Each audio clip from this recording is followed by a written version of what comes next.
Yeah, that's a picture of me in the Chaplain Indian Residential School. And I'd be about 6 years old there, maybe 6.5 years of age.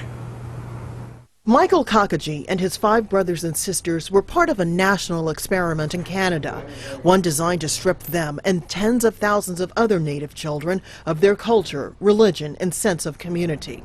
Physical and sexual abuse were part and parcel of the children's daily lives. Kakaji says the woman who supervised his class when he was just 4 years old was evil. She's another one that would fondle you sexually, your sexual organs and all that. And then I objected, and then when you objected or you did something she didn't like, she was the one that would put you in the scalding water, the tubs of hot water, and beat you. In all, more than 100,000 Native children across Canada were taken from their homes and forced to live at residential schools for 10 months each year.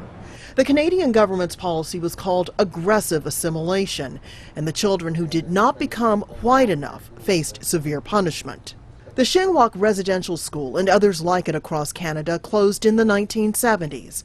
Shingwauk is now home to a local university with a great reputation, but another Shingwauk student says it destroyed her sense of identity and that of many other Native Canadians. I could see the whole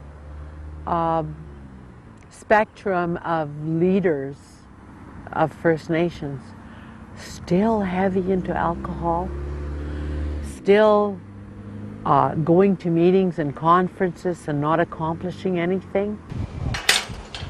Michael Kakaji often visits the cemetery behind his old school. The teachers buried here were given tombstones, but the more than 90 Native students who died at the school lie in unmarked graves. Kakaji says as a teenager, one of his responsibilities was digging holes and burying his classmates.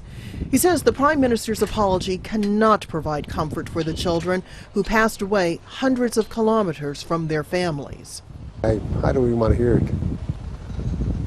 You know, you might as well send the janitor up to apologize if that's all that's contained within the apology. If it's just empty words or just a nicely written text.